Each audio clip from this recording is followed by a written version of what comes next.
Hugh Wizzy, Sim from We Are Tottenham TV, and Henry Wright TV. We've got an action-packed fan debate over a game of poker planned for you this evening. So I'm going to pass you over to Terry, who's going to host this evening. Terry, how are you, mate? I'm good. Second place last week.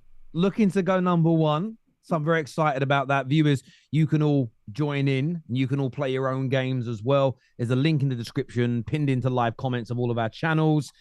So get signed up now to GG Poker. They're giving away, over the course of 2025, £25 million as well. So if you enjoy a little game of poker, do it responsibly, of course, but get signed up to GG Poker now, the biggest poker app in the world. Loads to talk about today as well, gents. We're looking at the title race, talking Arsenal and Liverpool, maybe a little Forest in there as well, a little bit of review of the North London derby, and we have heard that Porro has now stood up. He is now standing. He is now okay after that game. We're going to review United's match last night and how they'll get on against Brighton and discuss Chelsea's crisis. No win in 5 games for them, plus a little chat about Erling Haaland and his new 115-month contract at Man City. But Hugh, we've got Sim, we've got Henry, of course. We've got Chris as well. How are you all, boys? Well, good? Very well. Shining, flying, back in the title race, loving life. What about the FA Cup, Hugh? He's doing that. Yeah, what about that? What about that? Frankly, Let me talk to you about the FA Cup and how Arsenal have won the FA Cup more than any other club in the country. So, Didn't you go out on the third round last time as well? Moving on to bigger pastures, bigger, brighter, greener pastures. No, in all seriousness, very, very happy after that performance. Wow. Like we were saying, Pedro Porro, he's going to need a hip replacement. He is dancing with the stars. He is, oh mate, he's dancing on ice, isn't he, really? It was fantastic to watch kids like Lewis Skelly shining, doing it for the local lads, I tell you what. And also massive 3 points. Obviously, Tottenham in the mud. You know, we will talk about their situation and, you know, the manager, the form. It's dark times for Spurs. I do understand that everyone wants Arsenal to be done out here, but we're back and we are just coming back together as well with some talk in the transfer window of maybe doing something or other, or he looks to be a little bit more active due to a couple of the injuries. So I'm feeling quite positive as an Arsenal fan anyway. I bet you are. Just let the viewers know, we're going to come back to football in a minute. We're going to start our poker game in about 10 minutes time as well. So we thought we'd be better this week for you. We'll start off talking football and we'll introduce the games. A few people said they're a bit shocked last time by how it sort of went in so quickly to the game. So that's coming soon. But look, on Arsenal, on the title race, you said it there, Hugh, that you're back in it. You're 4 points off the top. A big weekend, a massive game against Aston Villa, Liverpool away at Brentford. Do you see Arsenal closing that gap further? I don't see why not. It's closing in front of our eyes, isn't it? Liverpool, they're due something, you know, they're due a little bit of misfortune, or they won't have it easy, you know. I don't think they're going to go all the way with, what is it? Well, we've got like 17 games left or something without dropping a few points. So just being there or thereabouts is enough to keep us, you know, with a little bit of hope and looking forward to the football. You know what, for me, right,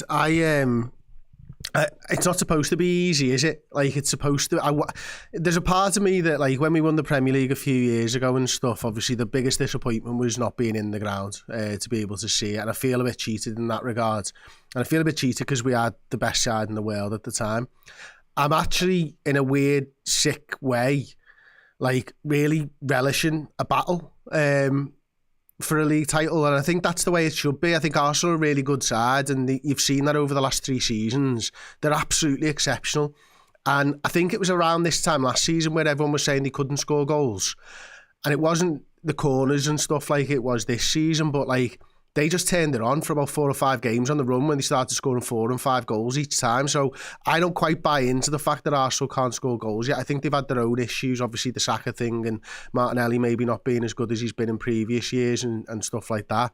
But they're so well coached. They're such a good side. I find the thing about Arteta, you know, the fact that people are even talking about whether he should be, you know, considered to be going, that's mental to me. He's absolutely sensational as a coach. But Liverpool can be there. You know, Liverpool aren't the finished article yet. And I think that's what's probably annoyed Arsenal fans more than anything. And Hugh will tell me if not, if I'm wrong here. But it feels like Arsenal fans are annoyed at us for actually being good this season when City drop off.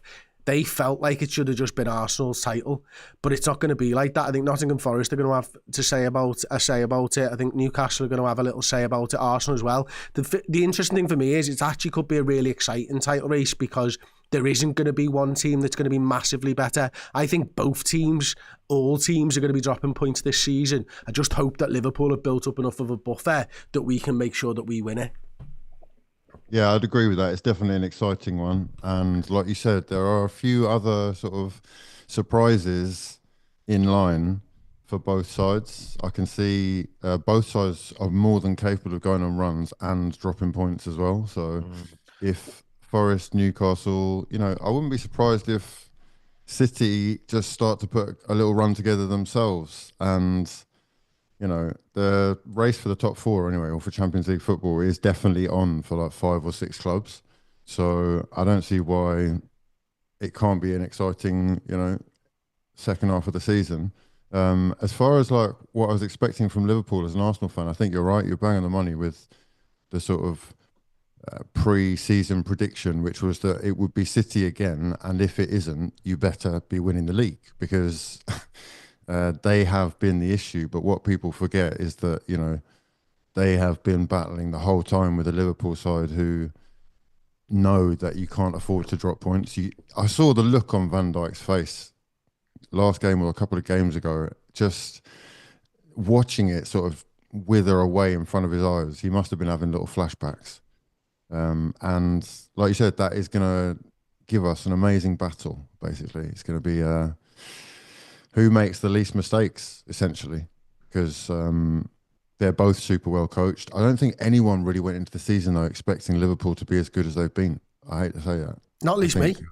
I think nowhere near, mate. I thought it was, you know, if we could get third again, that would be sound, you know what I mean? I think, obviously, Klopp going was massive for us, Hugh, and you're thinking to yourself, after 9.5 years of a otherworldly manager and such a big figure at the football club, it would take time, but Slot's just come in and done it the right way. It's like he's coaching the players and he's doing different things with them, and hopefully he can carry on because he's been a breath of fresh air as well in his own way. Like the honesty, like he's just, I use this phrase all the time on Redmen and stuff, he's just dead Dutch. He's just dead honest and he's a straight shooter. And if he disagrees with you, he's going to disagree with you. And I think the players have all responded to a change of manager.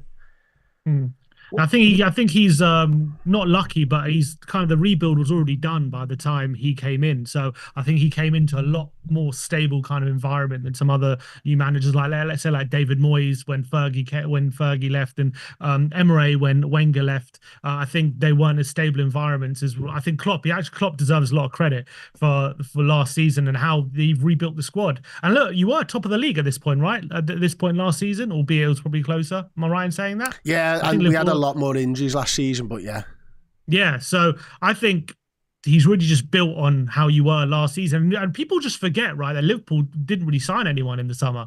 They've literally gone again with the same team. I hear a lot of Tottenham fans complain, we didn't buy a number 6 and stuff. And Liverpool were looking for a number 6 in the summer. And, you know, that was one of the big issues last season, wasn't it? Who's going to be defensive midfield? And he's just found an internal solution in Gravenberch and just made him into one of the best 6s in the league this season. So I think Slot is doing a remarkable job, but definitely he's coming in a stable environment. I think your firepower is definitely unmatched this season for sure. Obviously Salah's gone to another level, but the Liverpool firepower is absolutely incredible, and I think that's going to be the difference, because I just think Arsenal's firepower, without Saka especially, is lacking, and it is. And I think they've definitely I look at them in the games since Saka's been injured, and also that little period when Odegaard was out. When one of those two are out, they just don't look the same team going forward, and I do think they're going to struggle to win as many games as Liverpool are. Even in the games that Liverpool have dropped points recently, apart from maybe the United game, I look at the Newcastle game, the Fulham game, the Forest game. You should have won all three of those games. You really had the chances to win all three of those games. Whereas I'm looking at some of the games Arsenal have dropped points in. I know they've had chances, but I'm looking at who they're relying on, the likes of Kai Havertz, the likes of like Trossard, Martinelli's in terrible form. I just don't think they have the firepower that Liverpool have, albeit I think obviously Arsenal are a better defensive unit. They're a bit more solid in that aspect. And I think as well, defensive depth, they're a bit better there. But I just think there's going to be too many games. I think there'll be more games where Arsenal come unstuck and frustrated, whereas I'm seeing Liverpool just find more solutions in that aspect. And I think, yes, I think set pieces will bail Arsenal out a lot of the time and they'll probably keep them in the title race. But I don't think they'll win it. I really don't. I look at that firepower, and then unless if they signed a forward in January, I might change my mind. But if they don't sign a forward, I can't see them winning the league. I really can't. And I think actually the North London derby was proof of that in a weird way, because I felt like you should have scored 4 or 5, and your front line was poor. I thought it was really poor. On that though, I mean, they're linked to a lot of players. Just now, the Daily Mirror have published an article saying that Arsenal are ready to splash the cash on Victor Gyökeres this month after Mikel Arteta admits the Gunners are actively looking.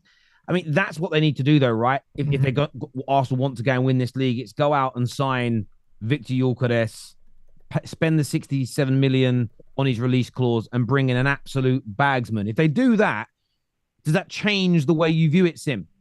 Yeah, if they get a bagsman, I think that's literally what's keeping them from winning the league. I think Havertz, you can't rely on him to be an absolute killer in front of goal in the big moments. I think he's a good link striker, and I think he helps the team. He's good at pressing all these different things. But in terms of absolute killer in front of goal, he's just not that guy. I think he will let them down in the big moments. And I just don't. I look at their wingers as well. And apart from Saka, who's actually doing the business right now? Trossard's popping up here and there, but is he a guy you can rely on week in, week out? Martinelli's been in poor form for a while, albeit recently he's had some good games, but he's been in poor form for quite a long time. Sterling's been absolute trash. Jesus has now got an ACL. So I'm looking at their forward line, and I'm just Liverpool, literally, apart from Nunes, they're all scoring goals. They're all in good form. And I'm looking at Arsenal right now, and apart from Saka, none of them are doing it really. And I know, again, they're a heavy line on set pieces. They need a striker. I'm saying it categorically. And not necessarily a striker, just a forward who, who's going to consistently have that world-class game-winning ability, which they just do not have in that forward line. Yes, they'll win games, but they're not going to keep the consistency with Liverpool, in my opinion, with that kind of forward line. I think if they don't sign any forwards this January, they will not win the league. Do you know? I think you are right. If they bring in a Gyökeres or Osimhen, or Buemo or Acuna, or someone that actually knows where the back of the net is, I would back them to push Liverpool all the way. The thing for me is that inconsistency, like you said, with Martinelli and Trossard. Like, we can all laugh that Porro got turned inside out. So what? Perisic did it to Van Dijk. He's still the best centre-back in the world. Do you know what I mean? Like, it's one game. I think with Arsenal, like, they're looking at Zubimendi in the summer, and they look like they're maybe bringing in Buemo or someone in the summer. But if they don't bring someone in now, like, I watched Sterling, every time he got on the ball in the game against us, he slowed things down. And I think Jed Spence coming up against Sterling, it was a lot easier. When they made a couple of changes, I think Arsenal started to dominate a bit more. But I agree with you, Sam. I think you're spot on. I think Liverpool right now, Cody Gakpo's got a few goals in the League Cup. He's performed well. Jota, struggling with injuries, but he's still, in my opinion, their best number 9. Nunes is the only one. And I think if Liverpool bring in someone, I think if I was a Liverpool fan looking at it, I think a fullback, maybe Gyökeres from Bournemouth. I think he'd be the perfect Robertson replacement. And obviously Robertson's at the age now where he can still work alongside him. So yeah, I think game started, Yeah, guys, the game has started. Hugh, are We're you just live? listening to Henry, stop waffling now. The game's begun. So, yeah. By the way, Henry, it's a really important show, this. What's wrong with your hair? Why is your hair not being cut? Why are you not looking smart, bro? I'm just... This I don't know. My hair looks all right, doesn't it? Honestly... At least it's my hair. At least it's actually my hair. That is my hair. Yeah, right. That's true. I didn't have to pay for mine, to be fair, though, so... That's true. You should spend the money getting your bags under your eyes sorted out. That's what you should spend your money on, mate. Do you know what I mean? You honestly look. Did your mum sleep with Uncle Fester? Might as well. There we go. Who's still in this game? Like Sim versus Chris. Oh. Paris should have bet. You would have Done him. folded. Yeah, Done him. I'm not sure I would have after last week. He did it to me last week. I'm looking forward to this, you know. I know. Yeah, He's got the bit between his teeth. He's got the bit between his teeth. Come on. Hugh, do you think you're going for a player of the level of Victor Gyökeres? Is he the player you want, or is there someone else that you think you should be spending that money on? Well, I think what I think and what I want are two very different things, especially when Arsenal are concerned in January. I can actually see us doing sort of a short-term fix, loan deal last minute, instead of spending big. I would, I'd love us to go for a Gyökeres, mate. I think it's quite unrealistic. It would be massive outlaying. And it's quite difficult, isn't it, in January? People have to understand other clubs want to replace the players who are the main targets. So, I can understand if they don't get it done, and they're planning something properly for the summer, which they're clearly doing with the likes of Zubizu. Well done. Hugh, sorry to talk. Another defensive midfielder, that bloody Arteta. Unbelievable. Sorry to talk like the production side of things here, but if you go onto the live control room, Hugh, you might be able to get it live from there, mate. Yeah, I'm literally just trying to multitask. Yeah. You were doing well. Yeah. I'm saying that gone. No, this is right. I thought you would say. I'm saying that Arteta Pulis, like all they do is need like a strong forward, and he's going for another defensive midfielder. They've got like 4 in that midfield, and he's going for another one in the summer. Jorginho honestly, and Thomas Partey coming to the end of their contracts, so at the end of the summer we'll have 2 left. You got Moreno, you got Rice. I mean, is that really the priority?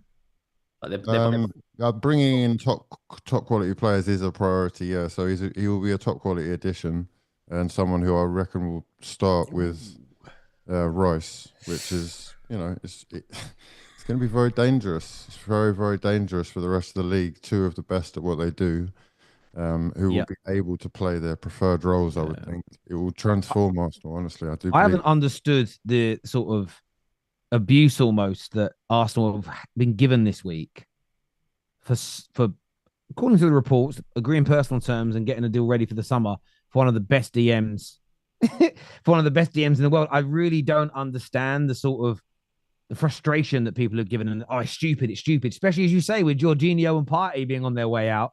It makes absolute sense to do this. It's stupid, Terry. It's stupid. Why is Zubimendi going there? There's no mountains in London. He told us he wanted to stay in Spain because of the mountains. What's he going to London for? There's no mountains. Ridiculous decision.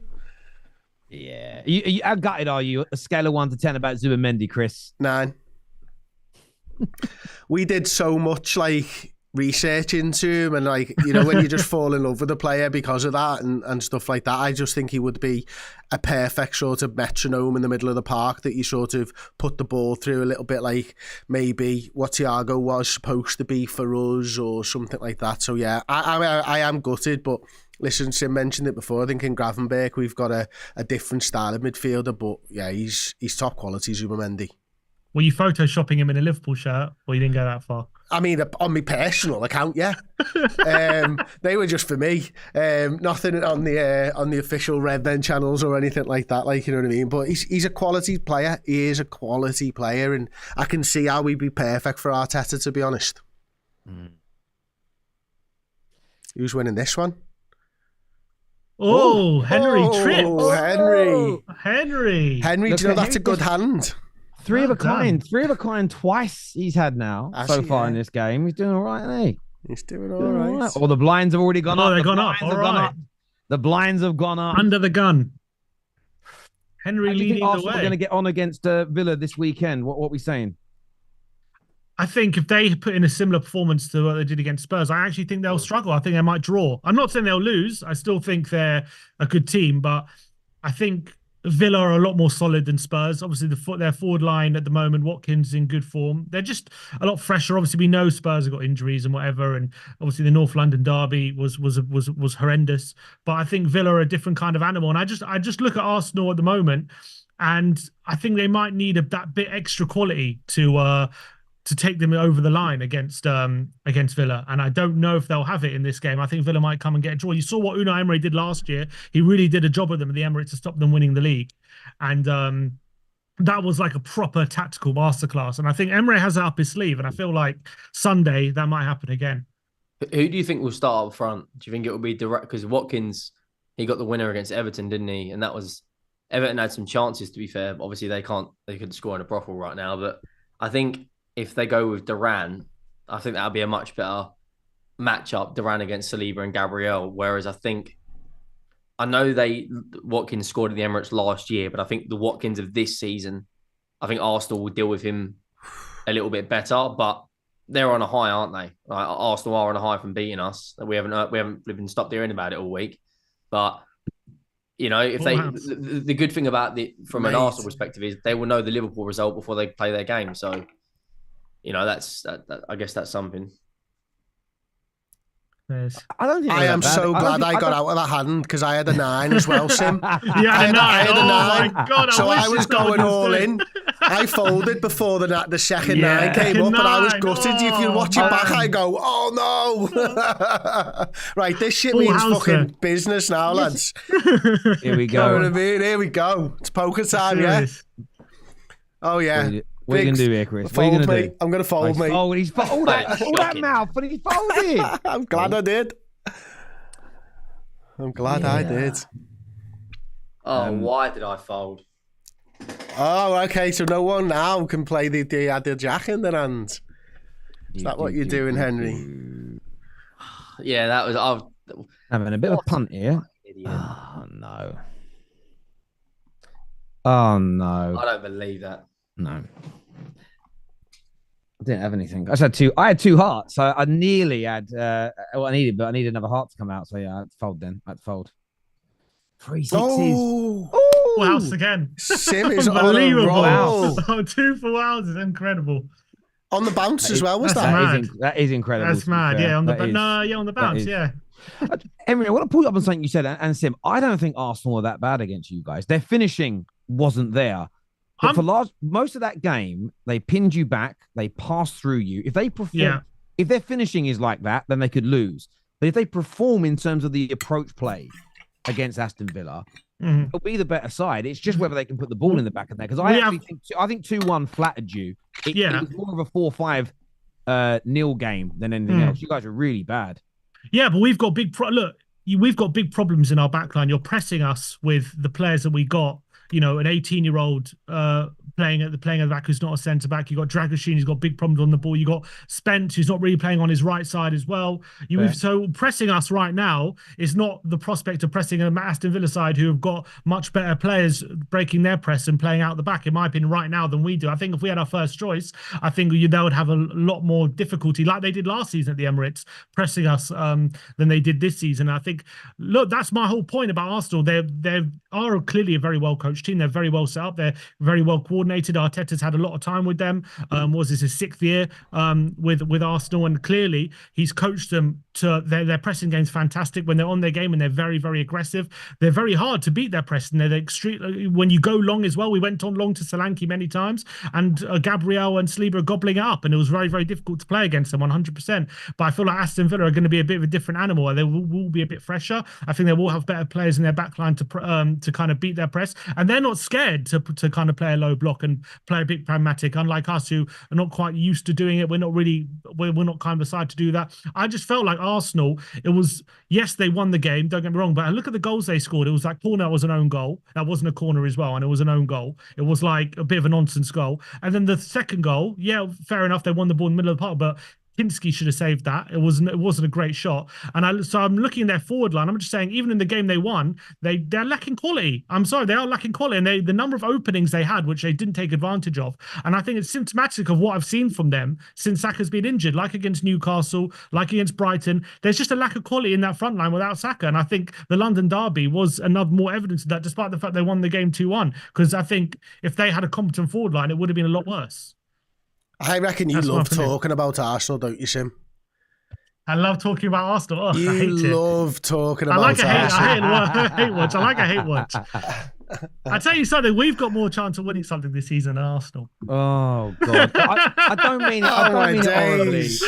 My dad's a Spurs fan, right? I'm gonna talking say just it. through- I'm gonna say I'm it. just, yeah, but I don't mean it rudely. Where do Tottenham fans get the confidence to speak like this from? In general, I mean, I've had. I mean, on it's just a fact. We're in 3 competitions. They're in 2, so we have more chance of winning You something. don't, but again, based on him.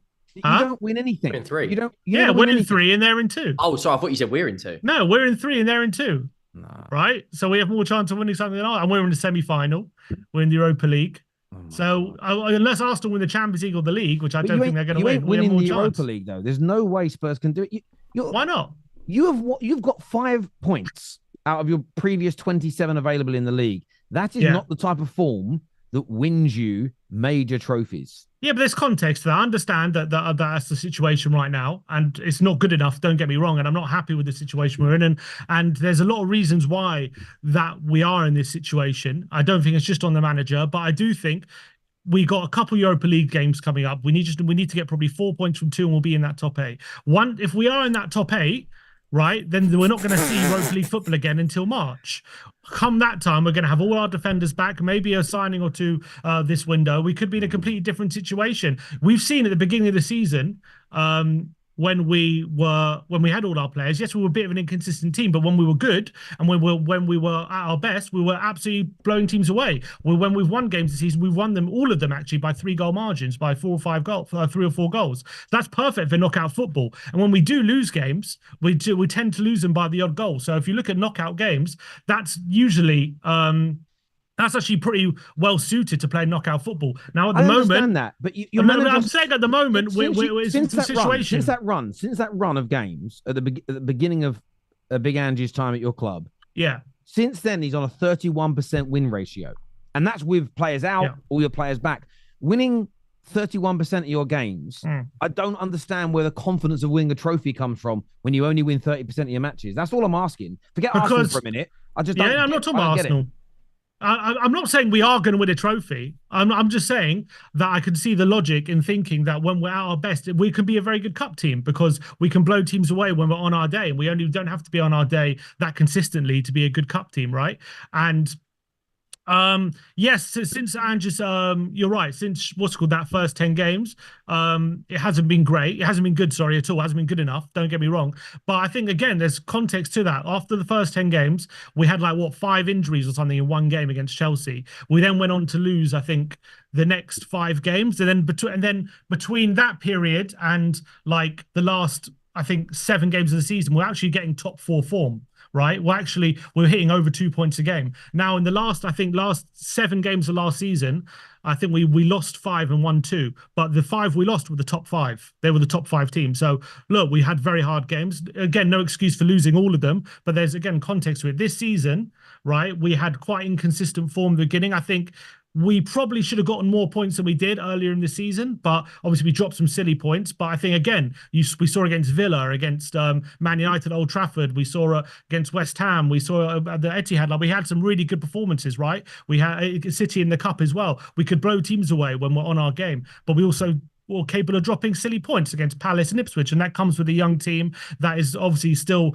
has a lot of growing up to do, and a team that has to grow together, of course. And maybe as well, we definitely didn't do enough in the summer in terms of the business. And then, obviously, I think after that inconsistent start, we then hit a massive injury crisis, which has led to 4 centre-backs being out, 2 left-backs being out, 2 goalkeepers being out. We basically got no defenders. We've also had 3 forwards out, so we're playing all the same players. So that's led to, but wait, all the defeats we've had. There's a lot of excuses here. Yeah. There's a lot of excuses here. I want to throw it to the rest of the panel. Chris, do you agree with what Sim's saying here, that all those reasons are why they've got a 31% win ratio and they're going to win a trophy? That contributes, I'm saying. It's not the whole reason. Of course, I think Sim's right there. It definitely contributes. I think for me, if I was a Tottenham fan, I truly believe that every manager should be given time. But I think I said this last week, you can give the wrong man time as well. And I think for me, Ange Postecoglou looks like he's the wrong man. I would much rather have someone like a Thomas Frank, who's a bit more pragmatic, who realises that it's a results-based business.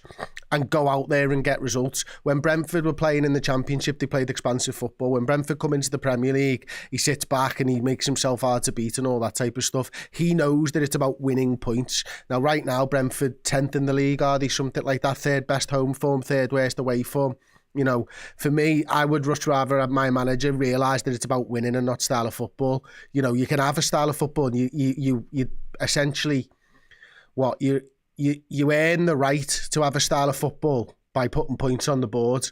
You don't get to play fancy football and not put points on the board. That's mental to me. Well, we finished 5th last season, so we did. You know what I mean? And then this season he's not. One sec, what am I doing here? I'm following. This season, I think, look, again, there are reasons for that. I don't think we would be in this position if it wasn't for, look, you remember that season, you know better than most, Chris, you know, when Liverpool had that massive injury crisis under Klopp, when Van Dijk got injured and you had no centre-backs and you were losing at home to Burnley and losing at home to all these teams, like record defeats. I know you turned it around late in the season, right? But you, as in, that really derailed your season. Massively. Injury crisis. Yeah, no, I get and that's what's happening. And that's what's happening with us, I think, at the moment.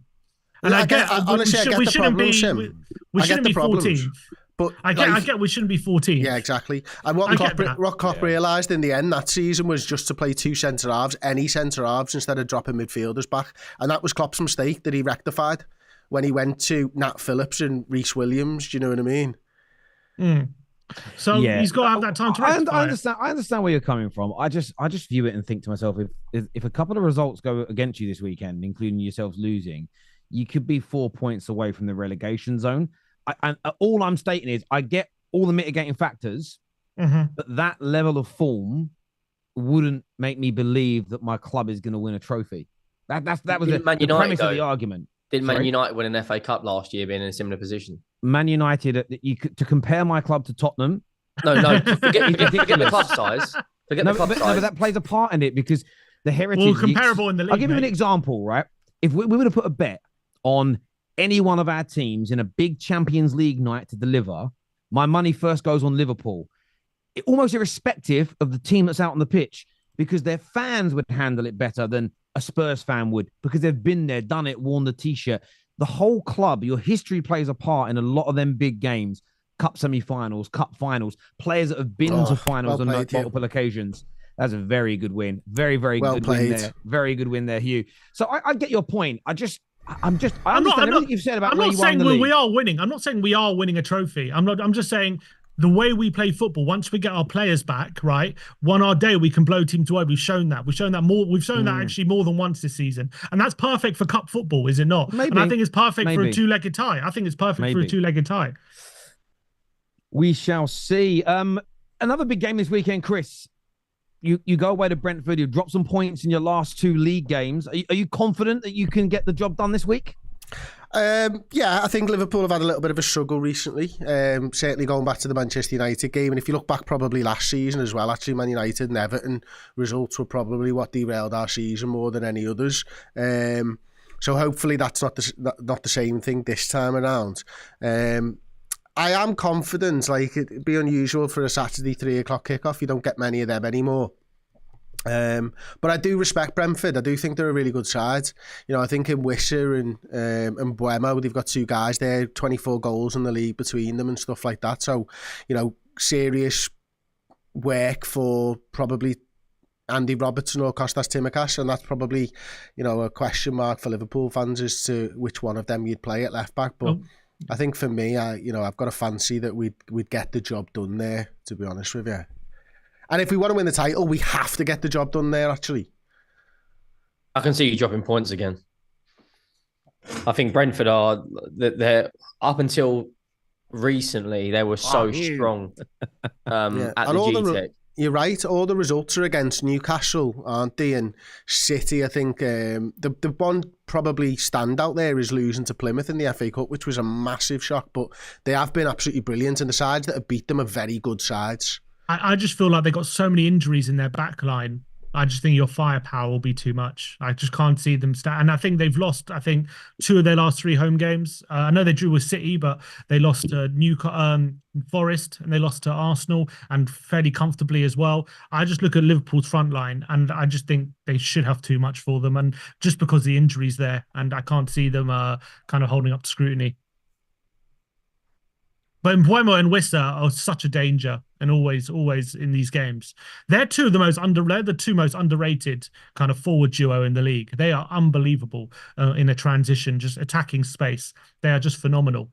I'm such a big fan of them, and I think whoever gets Mbeumo is going to be a lucky team, and I think he's destined for a top 6 move this summer. Absolutely destined for it. Ooh, I wouldn't mind. I'd like a little bit of Mbeumo, you know. Would you take him to replace Salah? Replace Salah? No. I'd rather Salah sign a contract. Like, I like Mbeumo though. He's good. He's a great player. I would like him, absolutely. This is big. This feels big. Oh, what's going on here? I was wondering where I went all quiet. I see it's Terry, you're on dicey territory here, Terry. I know I am. You're on dicey territory. Oh, it's got it. Oh, Terry!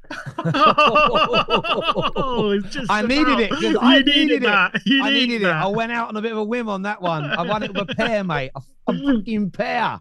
There we go. King two. Wow. I feel a bit better now. I feel a little better now. I'll tell you what, Mbeumo, considering we know how much work Hugh's doing behind the scenes here, Hugh's doing amazing in the poker for how little he's concentrating on it. Hugh's doing brilliantly in the poker because he hasn't spoke for half an hour.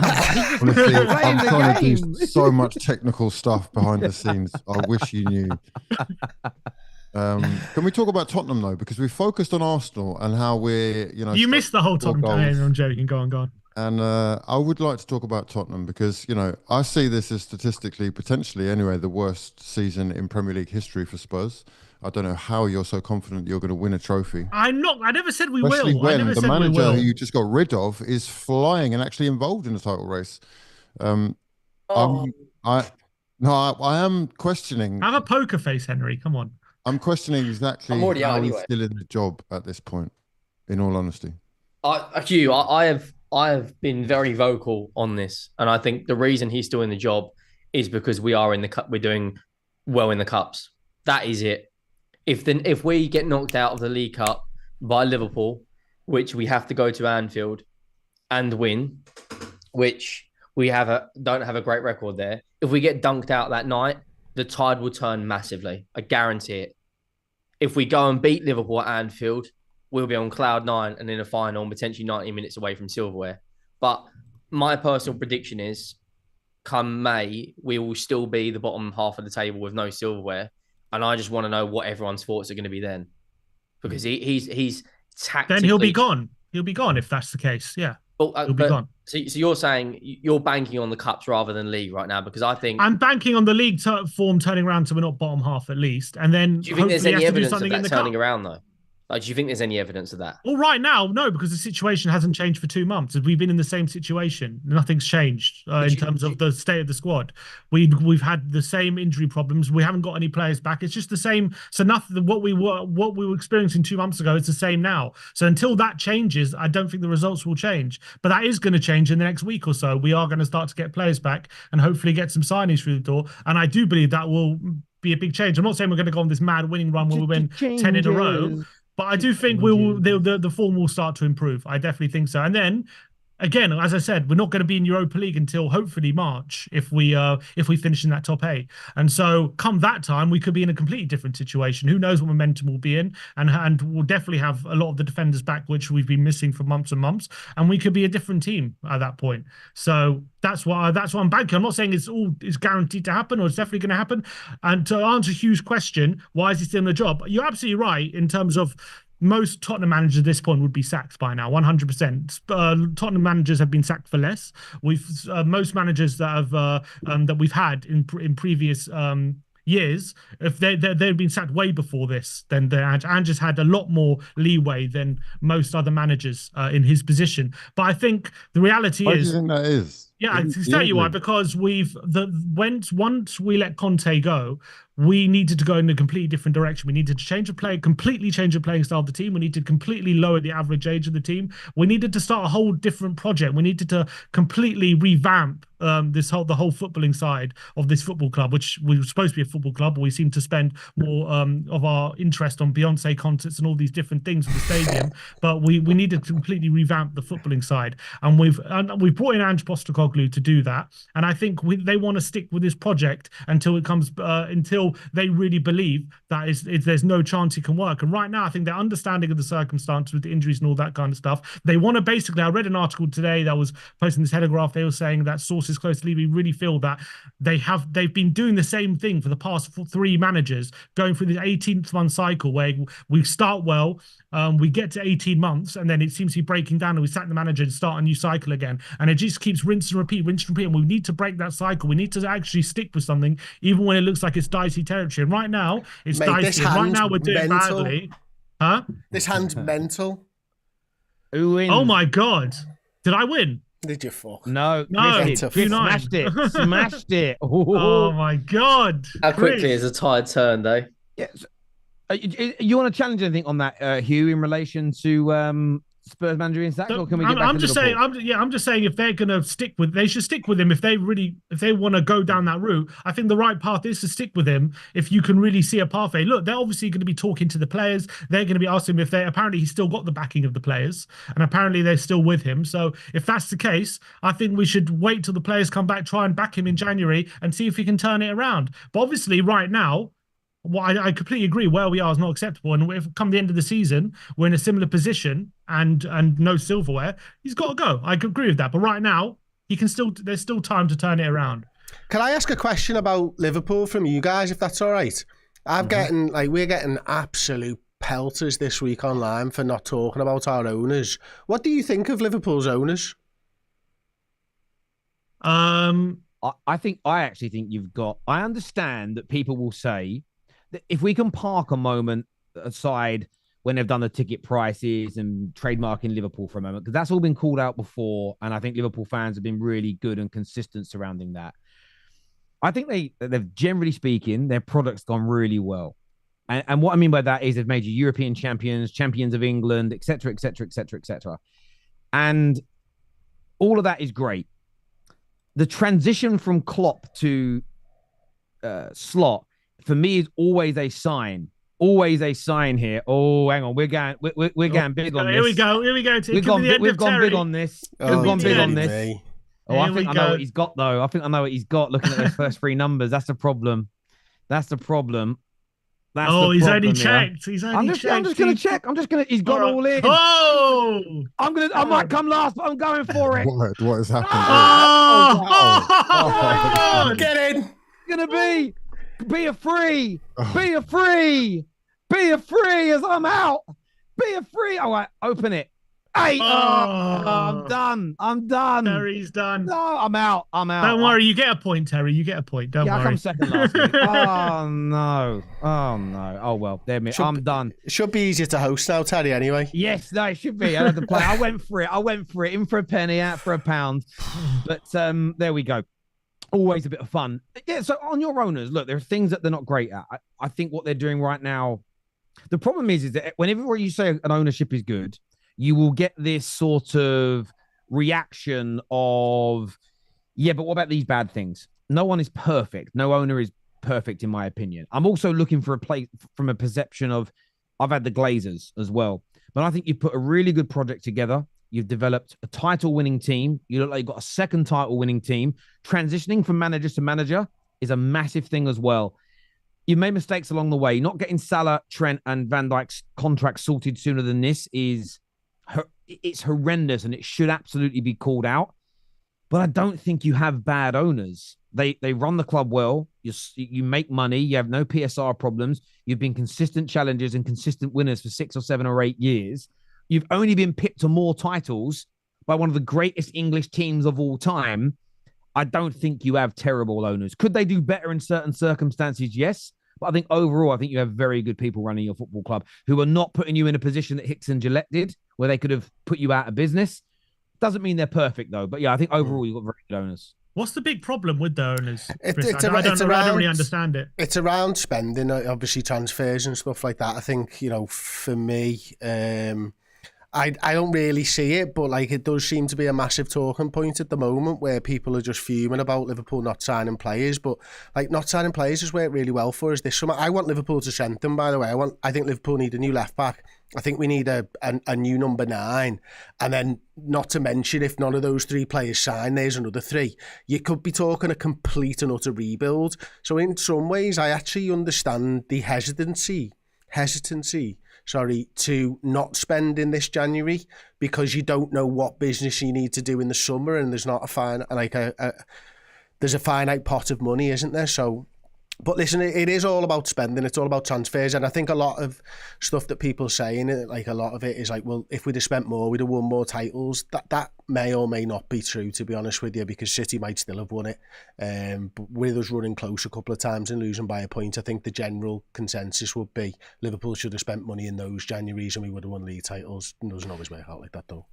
Yeah, centre back, I think, as well. Potentially, you need. Yeah, definitely. And we needed that in the summer as well. And, you know, I think for me, I don't really understand it because I don't think it's the owners that aren't spending. I think it's probably the director of football. And I think we're in a real good position whereby it's actually really hard to improve Liverpool's squad.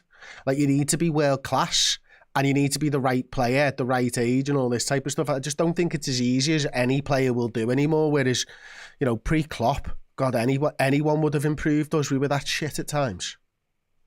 Yeah, I mean, the thing is as well, Liverpool do spend and have spent in Premier League history absorbent amounts of money. I remember looking at these stats well, not stat, they're just facts really, which stats are. In the Fergie era of the Premier League, they outspent Fergie by about 80 or 90 million when you add it all up. Yes, with what Chelsea have done in the last few years, they're ahead of everybody, and Man United have overspent. But the reason we've overspent in the last decade is we kept on getting it wrong, so we had to keep chasing our tails. But it's not as though Liverpool have spent no money. And one thing about Liverpool fans that frustrates me is how they try and sometimes, oh, look, we barely spend any money compared to the other members of the top 6. What we're doing is a fairy tale. Not really. You broke world records for a goalkeeper, for a centre-back. You spent 70 million on Darwin Núñez and it hasn't worked out. If you look at your wage structure is very good in the sense it's really... We pay a lot of money out in wages.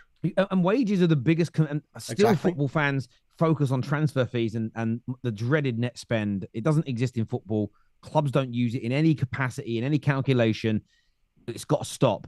Your wage bill is the biggest focus a club has when it comes to finances. And if you look at Liverpool's wage bill, it is astronomical. And by the way, we are all going in here, guys. Oh, hang on. Yeah, Let's have a little look at this. Let's have a little look. One. 4 of us in there. Oh. It's a great flop for me. See, some people are looking here. Some people are looking at straights. Some people are looking at straights. When you look at those numbers, we're looking at some straights here, people. But let's see. I'm on to you checking me into fucking betting, Hugh, by the way. Oh, Sims just put a big amount in. Henry's got in. 2 big amounts Henry. in there. Potential. Wow. Hugh going all in. Oh, Here we here we go. He's gone all I in. knew I was on to you. Falling off I'm your going to bottom. fold, lad. Right. Oh. Oh, So I just don't know where it's gone. I don't know what you guys have got. This is great. Side pots. All Side in. pots. come on. Size all in as well. What's Emery? Emery's going to bottle it, isn't he? He's going to absolutely bottle it. No, he's gone for it. Oh, Oh, we need there's a potential flush as well. Oh my god. Oh, no, there isn't. is. No, there isn't. No. No, there would have been. Henry, what's happened here? What's he Nothing. got? Is it aces? Sims oh, won. my days. Oh, Hugh, you Fuck were it, aces. alive. What a for- time Hang to on a get minute. it. Look at this. Number 1 and number 2 last week are out Knocked first them this 2 week. out. Crazy. Mate. Crazy. Thought I was on for a royal flush then. I was thinking, Well, we are that's well 17 in on here. A Hang on. royal flush? How No, would you don't know what a How would you? royal... No, straight flush. Straight flush. Flush Yeah. it down the toilet. I'm basically Henry. all in here, aren't I? Yeah, Pretty you much, kind of yeah. fall in there, Henry. Yeah. Yeah, no, The interesting thing for me of that one is Hugh just went live to show his Yeah, I was live for to about go 1 out. I love it. God. When it comes to technology, Hugh, you honestly like my great uncle. Do you know what I I mean? have done exactly. I'm not going to get started. Old Henry. Exactly Oh. what I did last time, which Maybe, obviously didn't though, did you? I literally did. I mean, but yeah, whatever it is has just magically started working all of a sudden. Not that Henry, I've you're in changed so it. much trouble because you got no money left. Sorry, Hugh. Let me Yeah, go you and kind speak. of Henry's got to do something here. You got to do something. The blinds is just going to take you You're out. gonna get Like, blinded out. you need to you're do getting blinded something out. here, Henry. Oh, he's called. He called it. He's Go called on, it. go on, I'm Chris. gonna be all in here. Yeah, but I don't know what you got, so I don't have a good, bad, or indifferent. What card you got? Let us know. What card you got, Henry? I'm out here. But again, there's a potential straight on here. So Come on. You got to do something. You're pretty much Mate, blinded might have out. gone I all in, mean, you might as I've well. got Yeah. absolutely nothing and probably worse cards than him, but I kind of have to call. So let's see it. All right. let's see. Oh, Oh, no, you don't have worse cards than him. Oh, oh Wait, no, I he bet can it gets still a get a three. I straight. bet a free comes out here or another 3. 7. What's it going to be? Oh, it could be That'll a do. 4. No, it's Oh, queen. queen. Ooh. Yeah, if it was a All right, me up against Chris now. Henry's out and all. There we go. Just you two with all the chips. Boys that are out, did you guys enjoy Ahmad's performance last night? Yeah, he's quality, isn't Cool. he? He's your best player by a mile. He's like the only one that's come out of this new Amorim era looking good, apart from, I would say, Mazraoui and actually Xerxes a little bit. I like him, man. He should have been given a chance earlier than this, and it was painful to watch Anthony come on and miss from almost inside the goal. Why was he go on to sliding? rely Why on did the he kid. slide? I think he did it for effect. He did it for a bit of effect because it kind of it's just so stupid. He's been, but I no, think you're that's right. harsh. I do think that's harsh. I think that's harsh. I get why people are asking why he's fallen down, but I think the lower you go, the more chance you have of being careful to connect properly. A good point. I think he's doing it with the right intention. It's just, that's life for him right now, isn't it? No, he can't do anything right. I do agree. I think it's like a lot of United. So the Xerxes thing is so interesting. 3 weeks ago, jeered off. And in fairness, a lot of the Man United fans that go to games have spoke out about this, and they weren't. Some of them were definitely having a pop at him. A lot of them have said that they were actually just kind of cheering that a sub was made because everyone was calling for it from almost 5 minutes in. It weren't working. However, like the away fans looked after him the next 3 games. But I just loved his attitude when he came on yesterday. He just absolutely gave it his all. He grabbed the grain by the scruff of the neck. But this is why I think United fans, win, lose, or draw, feet have got to be firmly on the ground. We are ripping the whole script up. We're creating a brand new style of football that we've never had at the club before. It's going to take years, and it will take years. And 3 weeks ago, Xerxes, the sort of enemy of the way we're trying to play. 3 weeks later, he's a hero.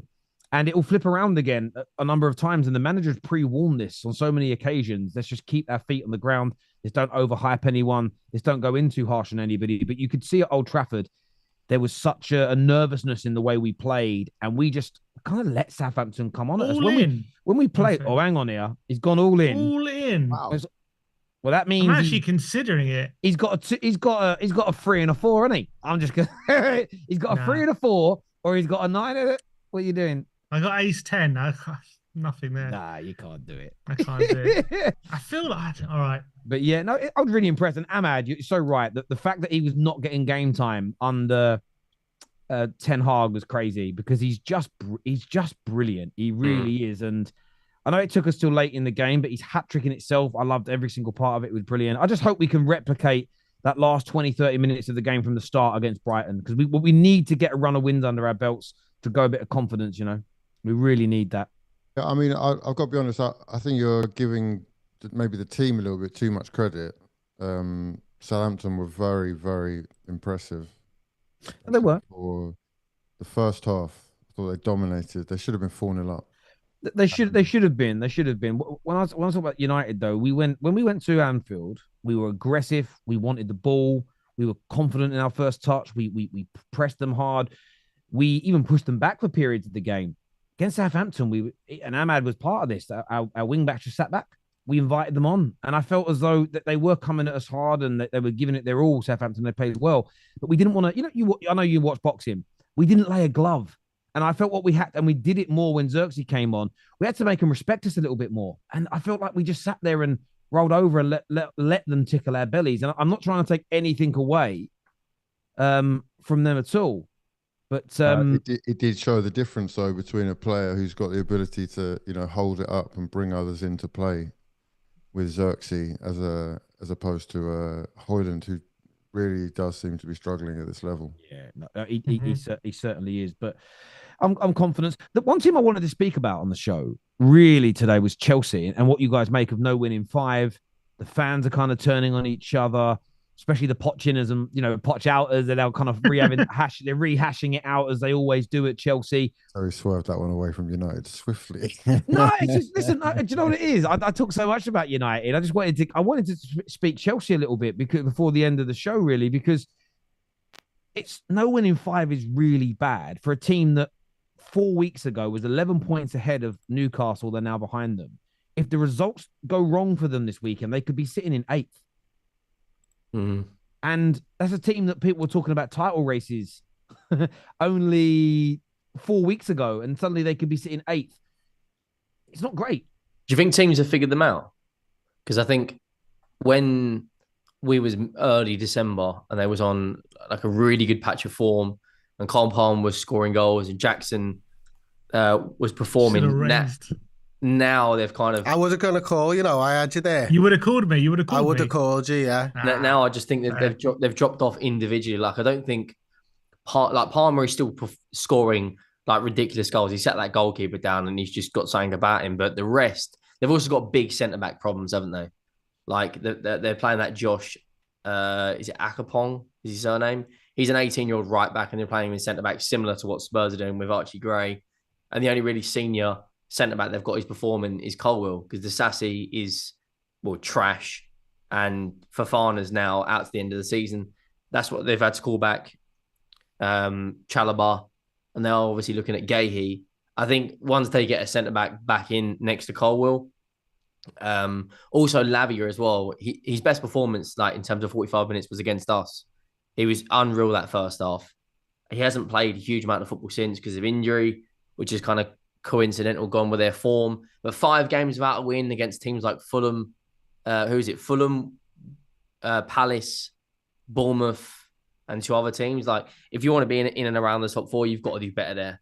And like you said, Terry, if the result doesn't go their way, I said this on the Top 6 show yesterday. I think I was saying it, was it Dan that was on yesterday? Yeah. If these results carry on, just a question that to open to the panel, do you think Chelsea will regret hiring Enzo Maresca? Because everyone compared them heavily to the Arsenal process. Get a young manager who's, let's be honest, Maresca's experience was at Leicester and Parma he was awful, and he nearly bottled a Championship leader 15 points in against a less intense, less strong league. I'm sorry to interject. So guys, I'm sorry to interject. It's just been announced that Dennis Law, the Man United and Scotland legend, that has just passed away. Oh, sorry to bring the mood down, but wow. Dennis Law, one of the last standing member of the Holy Trinity of my club. Oh, that's I know we're having fun on this show, but yeah. How old? He must have been in his 80s. How old was he? 84, I believe he was. So, yeah, absolute gentleman, great player. I mean, one of the best sort of Ballon d'Or level winner, Champions League. Oh, great. Sad. The last one of the 3 now, but thoughts obviously go out to his family and everything as well, and all Manchester United fans.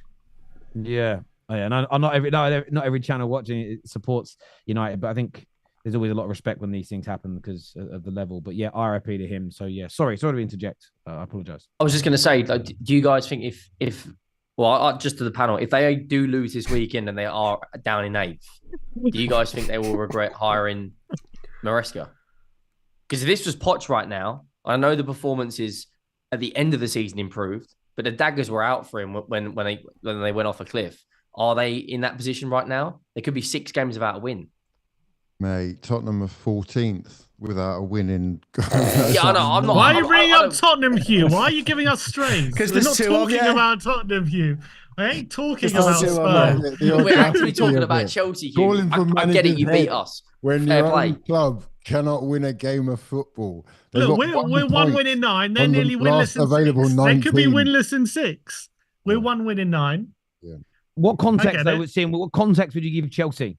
Because you spoke for like 28 minutes about your I'm not a context. Chelsea fan, so I don't want to. Yeah, I'm not a Chelsea you can be fan. fair and you can be fair and balanced though, right? You can be fair and balanced. Yeah, but I don't know Keep the the energy minutia. the same. Come on, Sim. I don't know the minutia of their kind of. They've got a huge circumstances. centre back injuries. All I know that's what is they've got. Okay. I know last game they had on the bench they had Tosin Adarabioyo and they had like Disasi on the bench. I know they played an 18-year-old kid, but that was our choice. We're playing one out of necessity. It's a bit different. I know Chelsea spent 1.2 billion on players like in the summer. I've got no sympathy about size of the squad. We kind of didn't have that luxury for one reason or another. We didn't spend that money. We probably should have bought more. But Chelsea have spent how much? God knows how much money Chelsea has spent over the past 2 years. Yeah, but you know what it is though when you make comments like that, Sim. Yeah. I'll call you out on this. Go on. If you say you don't understand the minutia of their club, but then you call them out for things you don't understand. You asked me to give me an opinion, so I'm giving my opinion. You said you don't how can you give an opinion about something you don't understand? Half the players. I said I don't know about risk. I don't know about minutia, but in my opinion, I don't have sympathy. Then you can't criticize. You don't understand. Half the players. When was I criticizing? By saying that you have talking about how much money half the players they've bought. That's crazy. I never said wasted. When did I say they wasted money? When did I say they wasted? You implied. You said they spent over $1 billion. I said they spent all that money. And I've got no sympathy.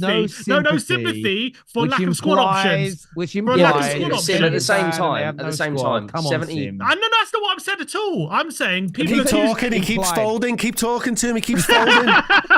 You bastard.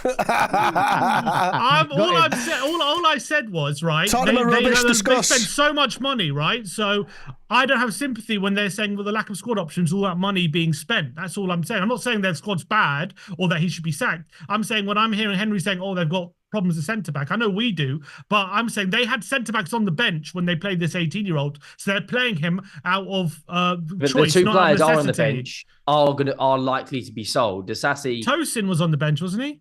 Yeah, but I don't think he was 100% fully fit, and I would argue that more than 60% of the players they have signed won't ever play for Chelsea. The thing is as well, when Spurs fans say we ain't spent, I know that they've spent a lot, and a lot of Chelsea spending has been on players that are never going to play for the club, and they're going to sell for profit and increase their revenues. And I think I would say a good 50% of what they spent is on that. But Spurs in the last 3 years have spent, according to Transfermarkt, over 600 million euros. Incredible.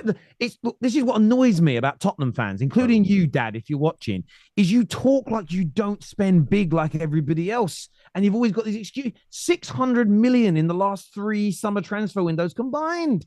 First of all, it's not compared to Chelsea. That's like a third of what they spent. But what you're doing is you're missing the point. Chelsea haven't bought all those players for their first team squad. They've bought a lot of players to loan out and sell for profits. Val Gray, we've also Val and Gray play for your team. Not every game. What are you talking? What do you mean? What are you talking about? I'm talking about players. A lot of the money that Chelsea have spent, if you go for their transfers, on all these youngsters that you've never heard of, they buy this one for 20 and this one for 15. They'll loan them out, and then in 6 months, a year, 2 years, they want to sell for a profit. And you'll see a lot of the money that Chelsea have invested in players will become profitable for them. Yet look how much they've spent on players for their actual first team over the last 3 years. It will be higher than what Tottenham has spent, but you're probably not talking double, 3 times like you feel. So I think it's important to understand that element of Chelsea's transfer strategy. It's to make more money in the future. And this is the thing, Spurs have got their excuses as well, and I understand it, but you might have spent over 600 million euros on this. No, I get that. I'm not saying we haven't spent money. I'm saying compared to Chelsea, we haven't spent. That was my point. But I would say, yeah, we spent money, and I think in the last 2 windows, I think the players we've bought in are good. Probably not enough of them is the problem. I think maybe obviously we spent like 50 million on Johnson. It was that the right appropriation of funds. Could we have gone for a high? Oh, I'm struggling here. I'm gonna have to go all in at some point. You're struggling to respond as well. It's 2 things you're struggling at right now. All right, go on. Go on. I don't really have a good hand. The one thing I will say is Tottenham. Oh, are you serious? That's the hand you. Oh, come on. Oh. Come on. No. Go on. What's he going to be? That's it. Winner. We have a winner. Well done, mate. Congratulations on the win. And viewers, remember, GG Poker has the biggest poker rooms on planet Earth. great for some fun with you and your friends, or if you want to play online. But remember to always do it responsibly. You've got to be over the age of 18. And if you do it responsibly, it is a lot of fun indeed. So click on one of the links in any of our descriptions and take a little look at GG Poker now. They are also doing lots of giveaways this year, and up to £25 million is being given away as well. So take a look, but remember to always do it responsibly. Sim, go on. You can go back to making your excuses about wasting money now.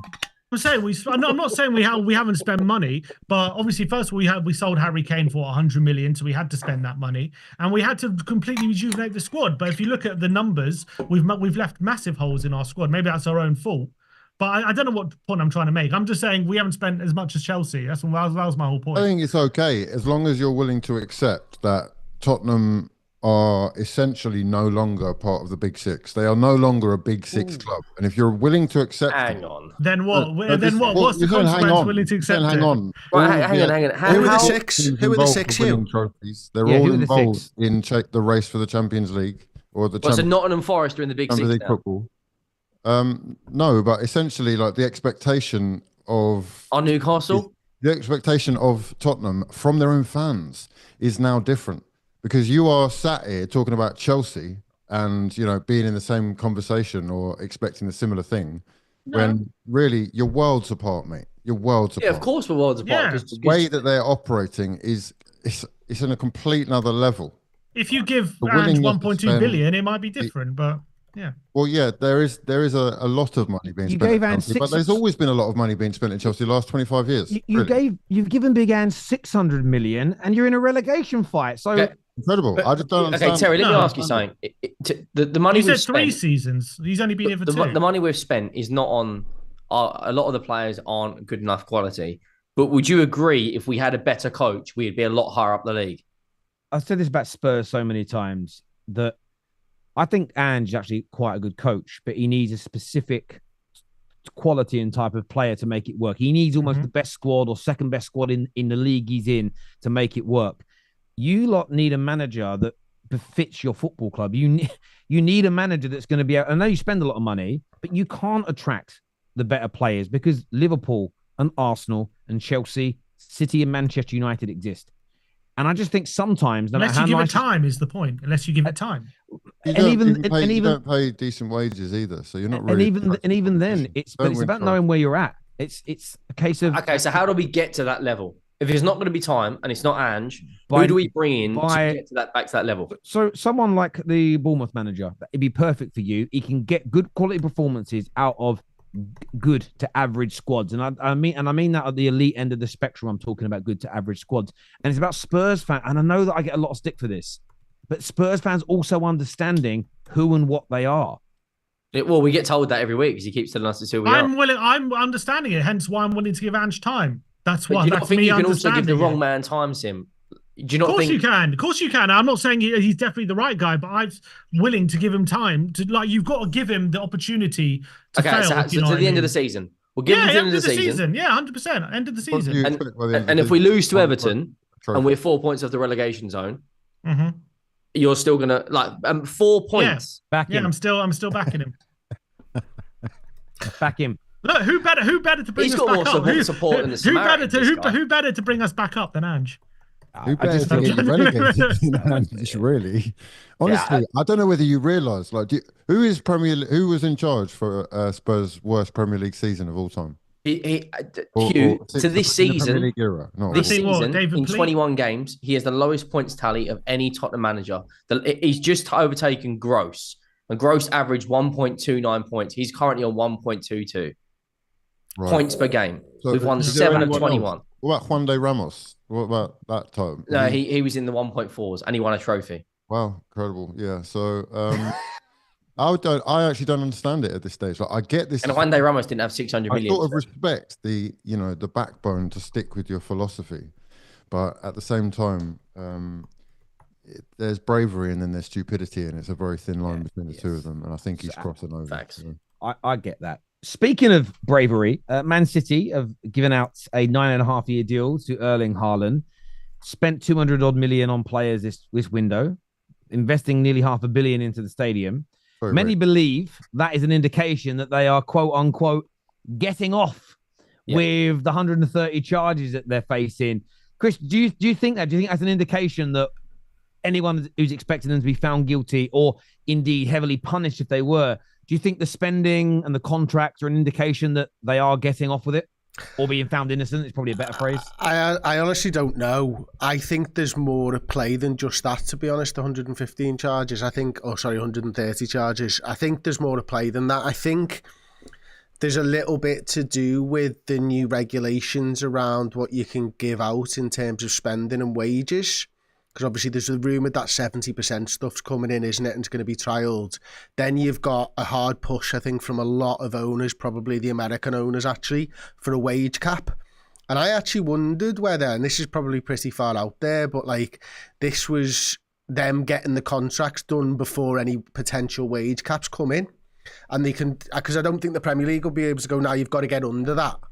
I think it will be a case of, well, we'll run it to this, but like a bit like the F1 did when they brought in a spending cap and then it goes down and down. And so I think a 9.5-year contract might take them through what they perceive as the wage cap era, and Haaland's already tied up on stupid dough. Also, like, again, pretty out there, they could probably just loan Haaland out while they spend a couple of seasons down below if they ever did get down there, and then just bring him back when they come back up. I just think there's loads. I just find it really interesting, but it does make me think that the Manchester City are briefing their players that they are not having any type of they're not getting done for it, essentially, because that's, I think, what the agents will have been asking them. I agree. He's not going to sign a 9.5. I think Manchester City must be massively confident.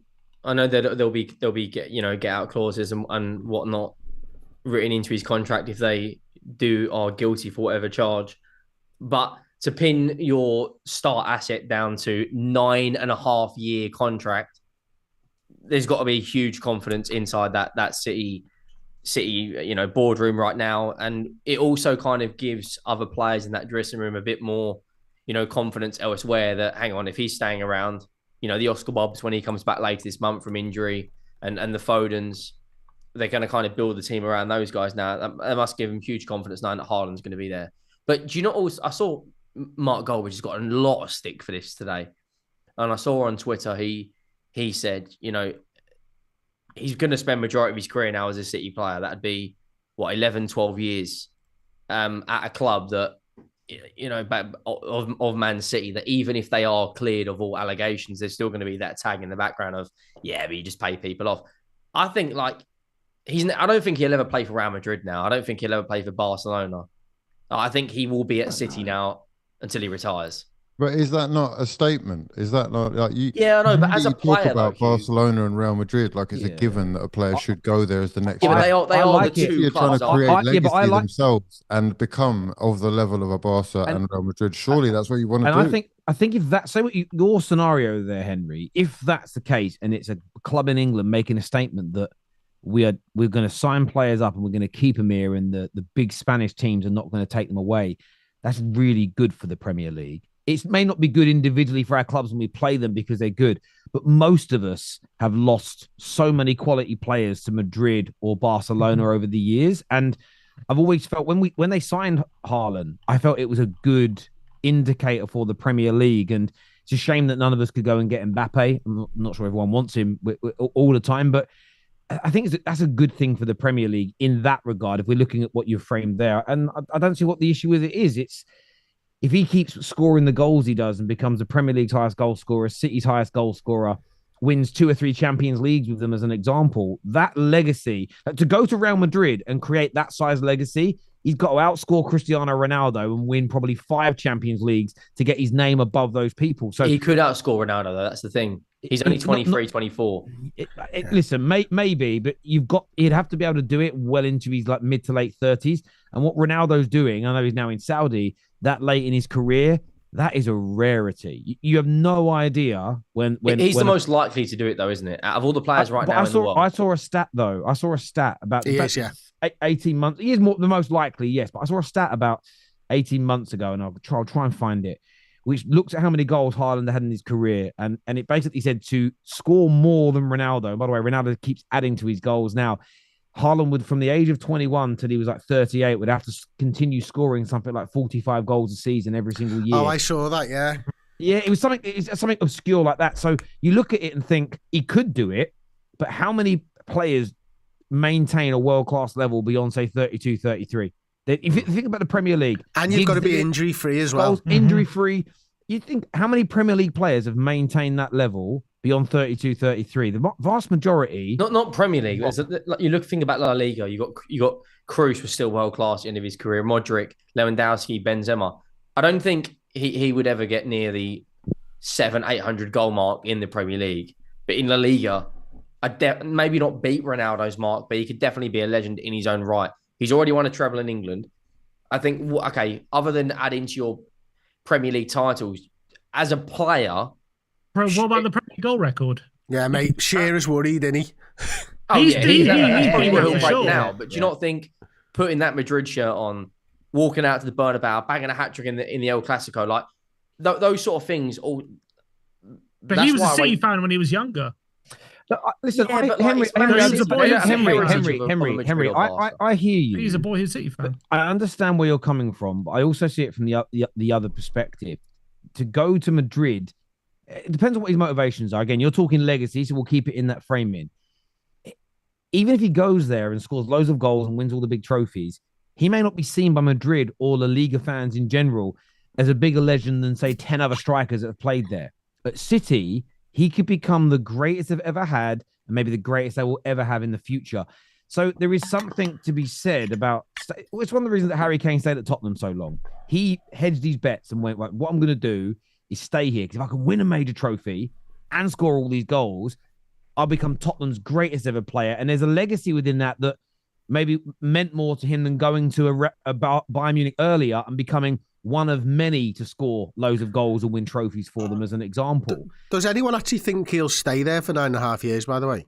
No chance. No, I don't think that either. I know, I was just wondering. Especially if he does wane, especially if he gets to 28, 29 and maybe his legs go a bit, add a few injuries, City will sell him and it maintains it. But I'll tell you what, on the Haaland thing is going to be interesting is I think Vinny... On those wages, where does he go? How much is he on now? He's on 400 grand a week. No, it's not. It's got revealed earlier. It's 525,000 a week. He's on. So where, unless he's going to Madrid, that's going? See, the thing is, Madrid's an interesting one because I think Vinny will leave. I think Mbappe's better performances have been coming off that left-hand side this season. And I don't think Vinny is an out-and-out number 9, and they've got Rodrigo for the right. Where does he go? Well, Man United. If he is going to go somewhere, I don't think PSG's an attractive enough club or Saudi. It will be somewhere in the Premier League.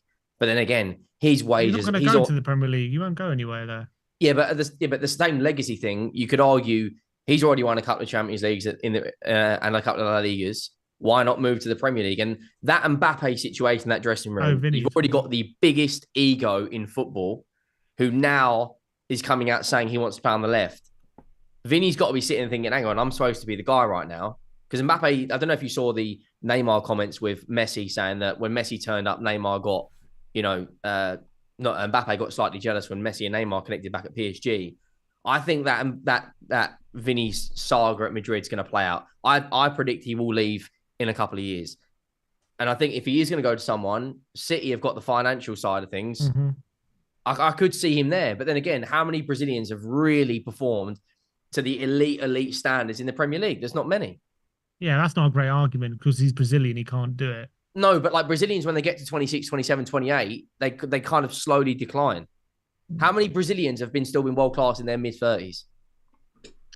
Yeah, but don't be scared of the move. Change is sometimes good. Look, that's what I'm saying. I think like you, Henry. Change is good. Get your hair cut. Change is good. Showed Tottenham that there are, sometimes bigger fish to fry. Ruined his life. Yeah. Ruined his life. Premier League titles and for what 3-4 FA and now titles. he can't. No one will touch him in the game of football. And he's had mental breakdowns, and he can't go anywhere without getting any abuse. Before your last trophy, surely. How Sim, was it you or your brother when we were at the Best Awards? Chris was there as well back in 2017. Who got in trouble for calling Sol Campbell a Judas at that event? Was it you or your brother I that did didn't that? call him a Judas, but what did you call him, Sim? I asked him a question. I said, "What's your opinion on club loyalty?" That's all I asked. That's the one. That's it. I asked him a simple. One of the few It was a journalistic Premier League integrity. That was a simple question. Do you know he what, didn't like mate? that question. I did the same thing around those best awards because Shevchenko was that the one where Shevchenko Was that the there? rumours? I called him a Judas. Is that what's going around? Oh, That's not no, what happened. it's not the rumours. That's what I just said. In terms of, but that's what you implied. And I'm someone that goes with what you imply more than what you say because we're not in a court of law. Like you are calling him a Judas without using the words. But a very good question. So go on, Chris. Sorry. After that Pixel advert, like I don't personally think now. I know we spoke about this off air, but surely after that he can't complain when he gets stick. Like he's going to get pelters now from a lot of Tottenham and some other rival fans. It and he kind of looks like he doesn't care though. No, but he has come out a number of times saying they need to let it go. You know, it hurts. Yeah, well, and then clearly a year later, he's taken off a white jumper. Every year he comes out with an interview saying we have to move on. I'm getting death threats. I'm getting this and that. Hey, I'm like, Hugh, look at how triggered they still are a quarter of a century later. When you think about what Tottenham have achieved, I mean, all banter aside, right? Really. When you think about when you think about what Spurs have achieved in the Premier League era compared to what Sol Campbell alone, their captain, who told them to their faces that he was staying, and then the next, it must be difficult, and it's. I'm still not over on going to Barcelona, Van Persie going to United, etc., etc. We can go on. The list goes on and on. You just got to live with it. But I mean, yeah, but Henri's not coming out. Should also making Google Pixel adverts. Imagine Saka ran down his contract and came to Spurs. Yeah, I don't have to imagine, mate. Imagine that. It would never happen.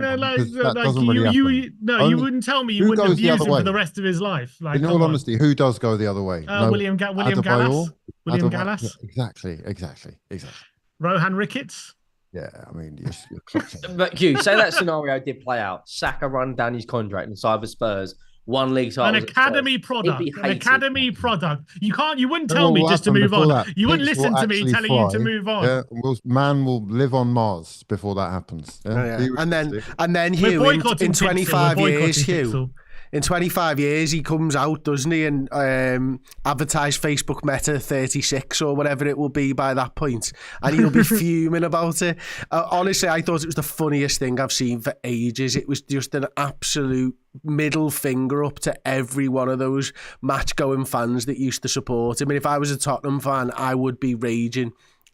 Even more but he now. He comes out and he cries every year with an interview saying we need to move on. I'm getting all this abuse. Why is everyone still 20 years later giving me abuse? And then he does that. What does he expect? I honestly think he's just gone, well, it's not going to stop, so fuck him. Here we go. Lean into it. I think that's he goes on AFTV and he calls Tottenham fans racist. He says, is it a race thing? I'm like, you absolute bastard. Honestly, you calling out Tottenham fans for being racist. Our biggest legend is Ledley King. What are you talking about? The reason is because you're an academy product who left on a free and went to our biggest rivals and ran down your contract. That's why we can't stand the sight of you. It's got nothing to do with anything else. It's ridiculous. You can't that was be actually serious. Worse than his move. That was actually worse than his move by calling out Tottenham fans being racist. That's disgusting. I can't believe you think Ledley King's your biggest fucking hero ever. Is that right, Henry? I mean, that is a sorry state of affairs.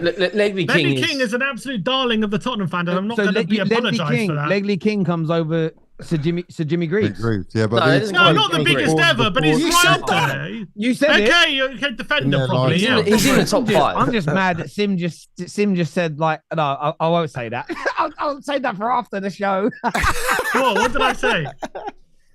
You know, you basically just did the Tottenham version of, like, I can't be X because I've got a mate who's Y. Do you know what I mean? It's so funny. No, come on. I don't know how he can bring that into it. That was worse than the move, honestly. Calling Tottenham fans racist for that. Ridiculous. Haaland's video, though, the contracts video, incredible. Yeah, striking fear into every Premier League club. What did he get? 36 goals in his first season, 27 in his second season, 16 this season already. On course for 30 again. He can be a dominant force for years to come if they find themselves another De Bruyne? Can they find themselves another De Bruyne? They're certainly trying to put bits together that will bring them back into the conversation very quickly. So yeah, in summary, I reckon don't be too wound up by these videos. They're there to get your engagement. Exactly. But in all seriousness, I City are always clearly not understand, going yeah. anywhere, and people should be awake to the fact that more than likely are going to be coming away from this with a fine. You know, maybe something more than likely a fine that they will be happy to move on from. Yeah, no, yeah, my gut's telling me that at the moment as well. Back to the original point, wasn't it? I don't think for me it's about the severity of the cheating if they're guilty. If they're not and they prove their innocence, I'll stand there and say, well, they're innocent. For me, I'm not as worried about the fine or the relegations as I am understanding exactly what they have or have not done wrong. So, can I just interject there? Is that what you worry about? Because surely it's more worrying the amount of money they have to throw at a legal team that could make so many things so difficult. Where So, but this is what it may what well I be mean. more than the Yeah. No, the so when I law. say the thing I worry about the most, it's I'm not. Are they going to get relegated? Will it be a points deduction? Will it be a fine? Let's just live in a world where they're found guilty for a moment, so City fans don't cry. I want to understand the volume of the alleged cheating because for me, I don't think people have deeped enough how this could change. This could rewrite the last decade of football in England. And the example I would give is this: Liverpool missing out narrowly on trophies. Managers like Jose being sacked after coming narrow seconds. You've had loads of these situations. You know, the money that people are spending, as an example, how we all judge our clubs. City have been used for many years as the sort of the benchmark of owners investing, developing the local areas, being good owners, always reacting like this January and buying the squads. If it turns out that hundreds of millions of pounds each year was being pumped into the clubs against the rules, which we know was. It rewrites everything. It could, example, you asked earlier what Liverpool fans think of FFG. If it turns out that City's owners have cheated and 70-80% of their income, and I'm giving an example of a really bad case scenario for City, shouldn't have been there. Therefore, the squads they built that led to those teams that took all those titles away from you, your view on FSG could change because actually you were within the rules and doing the right thing, and you were only beaten by a team that built a superior squad through cheating. As a Man United fan, doesn't mean I'm going to change my mind about the Glazers, but were we measuring them against an ownership that were cheating at that same time? And so that's for me is I see a lot of people say things like, well, I wouldn't want the trophies. I wouldn't want the medals. I don't care if they get stripped. I actually think people are focused on the wrong thing. The legacy or the damage to City's legacy. And what does it mean for those managers, those players, those teams that have lost to Man City in title races, FA Cups, Champions Leagues in that same period? Because in every other sport, financial doping isn't so much an issue. It's more about physically doping. But it changes the legacy of an Olympic sprinter if he loses his gold medal through doping. What you're forgetting, right? What you're talking about is all well and good if integrity is held up, you know, within the system. The likelihood is that what we've got on our hands here is more like an Usain Bolt situation, whereby if you look at the top fastest 100-meter runners of all time, I think all but one of the, let's say, 12 men who make that list with the top 20 fastest times ever have been caught doping. The only one who hasn't is the man at the top, who is sort of holding the house of cards up. And if he was to crumble, so would the whole thing. Yes. I worry that, you know, they won't necessarily feel comfortable making a full example of City, because that means that all those, like you said, all those competitions that we've all invested so much time in, it's sort of null and void. How do you rewrite history like that? Yeah, well, no. So I understand that you can't rewrite the history. I'm just that's why I think it's so seismic. As I say, the punishment, if they're found guilty to the highest degree, the last thing on my mind initially is the punishment. I want to ascertain, understand, read through the documents to look at what they did, and then reflect and say, well, actually. And you can't rewrite history. You can't suddenly go, actually, Ole Gunnar Solskjaer was quite a good. He came second twice. He might have won 2 league titles. You may not be able to do that, but it rewrites everything that we've thought was good or bad at the top end of the league in the last decade, because the team that has been the stars and the winners maybe shouldn't have been there. And I feel that for me has always been my focus in this, is understanding the level that they may or may not have cheated. And then I once think you we already understand know that. Don't forget that City have already been found guilty of breaking all these these financial Champions regulations. League They've one, paid yeah. 20 million fines already. We know that's who they are. You know that's what the foundations were built on. There's massive fraudulence left, right, and centre. God knows what kind of backhanders behind the scenes that we don't know about. So, it's like, sorry, we can't even argue about the influence of their owners on England. Like from loans to the Bank of England, look, there's a whole bunch you can go into about fingers in different pockets and whatnot. Everybody knows, and we've been living with it. So I'm questioning how that is any different here, in all honesty. I'm with you, Hugh, to be It's honest, something mate. that we've come to go on. accept, that they're playing a different game to the rest of the league, mate. Liverpool know that.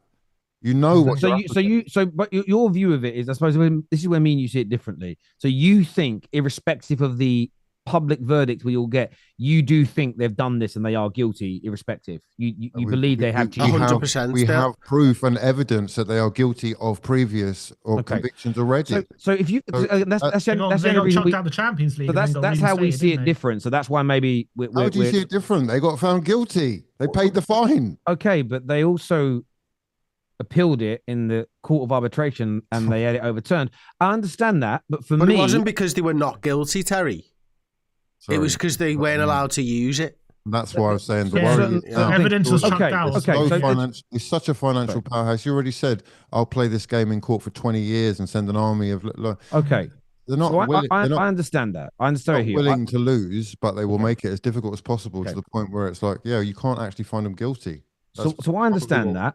I just, maybe the way I look at the world, I'm waiting to see what it is and then read everything and then understand it. That's just, okay. So if you do think they have cheated and done all of this, does that view... No, Terry, we've established that they have cheated already. Okay. Legalese with me. Yeah, English is my speciality. Okay. I'm listening to each and every single word that you say, and I know you're being very careful to jump around the houses here, but let's be frank about what's happened. They were found guilty and they paid a fine, tens of millions of pounds for it. So let's not pretend that we don't know. Okay, we don't need you then. Okay. So you think they're cheats. Does that change how you view all their success and the teams that came second to them? I'm sort of accepted that that's where we are with what we're up against. And I think that maybe they have now, in fact, probably, almost certainly, got their house in order. And as a result, it is going to be even more difficult because remember, we're talking about a period back in time. This is years ago. This doesn't even cover the last few years. Like there's another 7 or 8 years of potential fraudulence that we haven't even looked into, where they are just accumulating trophies. So I think it's best for everybody to accept a position of, look, they're probably going to get away with this, or they're probably going to get out of the trouble that they appear to have been accused of. Yeah, let's just say that much. I think I want them, obviously, to get fined in some way, shape or form, whether that be points or whatever. I don't really want the trophies handed to us, for example, if that was the thing. It was just whatever. I'm the same as you, though. I know that they've done it. I know that they've built Manchester City today on a house of cards. And unfortunately, they've become a juggernaut, as I see it, unfortunately, a juggernaut by cheating. And they will always be the cheaters to me. 20 years down the line, you're still around the top of the table. It's because you cheated back then. And that is always going to be the case. And you look at the Italian clubs, the Juventus, they're still talked about as the cheats because they were the ones that went down and came back up, and they're back up now. And Italian fans still call them the cheats. And can I just say, for parity, right? That sort of fraudulence, I agree with what you're saying so much there, that sort of fraudulence is something that I've come to accept of Arsenal's history. I know that we're built off an incredibly dodgy looking set of events. And our history in the top division is sort of dependent on that. And therefore, the position that we're in now has been reliant on that. So it's silly to pretend otherwise. Sorry. That House of Cards, the fast track system that they've managed, or that path that they've managed to create themselves, we've already seen how they've done it. I don't know why we're all pretending that this is like a must. And they have the highest commercial revenue in Europe or something. It's ridiculous. How we're meant to believe that? How we're meant to sit here and believe they've got higher commercial revenues than United and Madrid and Barcelona? I think it's an absolute joke. It's so obvious what they've done. Hugh, why do you think the mainstream media, the big channels like the Sky Sports and the like, why do you think they rarely touch on the subject? Why do you believe they kind of skirt? It might be a talking point for 5 minutes on a show, but then it's back Legally, to no? how amazing are they? For a few reasons, really. If the product is the Premier League, they are the sort of toy in the window, as it were. And, you know, they're so successful and they have been so good that it is the most attractive thing that you can sell in the league, I guess. And they're trying to sell the success. Much in the same way as they did during United's era, man. You couldn't say boo about United on mainstream media, although we had a lot less of it. There's no denying that the situation that they've created for themselves now is, you know, it's going to be very difficult again for them to turn their back on what they've created as well. Think of like how much would have to change if, let's say, they were, you know, punished by one or two of the titles being taken away from them. How much would have to change for that to actually make the product believable? I just can't see that happening, man. I hear that. The reason that they don't talk about it as well is like the reason that a lot of legal cases in football aren't talked about. Because one, people aren't educated on the case itself, and two, it's probably safer not to, as you may well be liable yourself, given that you don't know what the result is. So. Yeah, no, that makes sense, and I do get it. And for me, as I say, it's just about I'm intrigued to see the outcome of this. I want to read it. I want to know what they say. The most gutting thing I think for fans will be if it's all kind of done, and then not much is available for the public to be able to read and look at. And that's my biggest fear in this, because whether they're found guilty or not, I still want to be able to have the opportunity to read it myself and digest it myself and understand it, if that makes sense. Because I want to understand the severity. And because look, the emails are there, and I know that some City fans claim they're fake emails or they're leaked emails, so they shouldn't be taken seriously. But I want to know the magnitude and the volume of the fun, because it only shows us the tip of the iceberg, and I want to know how much has gone on for me. That's the bit that's been frustrating this whole time. Is it? I know that some of you believe, and it's fair, you've got your own opinions, that it's hundreds of millions that have been pumped in. I just want to know for sure before I have that opinion. And well, the emails are there. It's just how the emails were accessed. Yeah, no, I understand it. But are they admissible in court because of the way that they were obtained, like any evidence? So it's another case where you're more than entitled and capable, if willing, to make your own mind up. Sorry, we don't need like this is all. It's all nonsense. It's all nonsense. Should have been done by now anyhow. Absolutely. Tell you the other thing is something that I've always thought, right? You see you mentioned it before, Terry, about the financial doping and stuff like that. Does anyone believe the money with the most sport, the sport with the most money in the world doesn't have physical doping in it? Well, yeah, but you guys were accused of it recently, weren't you? With like 90% of your squad having asthma. Hey, does anybody believe that the sport that generates the most money in the world, there are not people doping? For me, I feel in all these big sports, and you know the ones that get caught now, it's because they've made a mistake in terms of the mixture. I think most top athletes in most sports, my personal opinion, is they take certain performance enhancing drugs and then they take others that then hide it on the tests. And I think if you've got the money, I don't know how hard it would be, but if you had the money to hire the right type of chemists and scientists to put that cocktail together, I don't suppose it's that difficult. That must. I look at the way some of these athletes look and how some of them perform, especially in the fight. I mean, again, someone who grew up around fighting gyms and around people. 95% of the full contact fighters were the way their bodies changed when they went full contact at 18, 19, 2 years later. It was like, yeah, that ain't because you're lifting weights and eating broccoli and steak. Like you're taking something. And that was at a much lower level. And I think one MMA fighter said a few years ago that his belief is that it's harder to find someone that isn't doping than it is to find someone who is. And I agree with you. I don't see how football is different. I really don't. I just can't imagine that there's not more footballers doing it. I do agree. But it isn't different, is it? It isn't different. We're talking, I mean, people are going to think it's like an issue that I've got with them, but it's just, these are cold, hard facts. Manchester City's manager, who is in charge of this era, himself was caught doping. True. And the staff from Barcelona had all kinds of stuff over, didn't they? You just need to go on the wiki knows page the best doctors in the game. What are we talking about? Yeah. I mean, The only question that you should really be asking is, are they off the cycle this season? Like, really? I mean, Yeah. Can you imagine? can't be on the whole time. I will be honest with you, like when we played their Barcelona team, we know how good they all were at football. But I do remember watching them and saying to my brother, "How comes it's 80 minutes and they're not tired?" I never and I think Gary Neville said it on the overlap recently. We're not about Barca, but he said that they played some of those brilliant Italian teams in the 90s, and he said he couldn't understand how 80 minutes in the energy these individuals had compared to us. He goes, I do get your point. Football covering it up, because again, if it gets damaged, the money falls out, and we know at the top they love the money. It is it's a fair theory. I'll say that. Look, everyone who has tuned in, whether you're watching on Redmen, Hugh Wizzy, Henry Talks Football, We Are Tottenham TV, or the Football Terrace, thank you. Go and check out GG Poker now, the biggest online poker playroom in the world. The links are in our descriptions. Gentlemen, always a pleasure to sit and talk football with each and every single one of you. Absolutely. Until next time, take care. Goodbye. God bless. Look after yourselves, and we'll see you all again.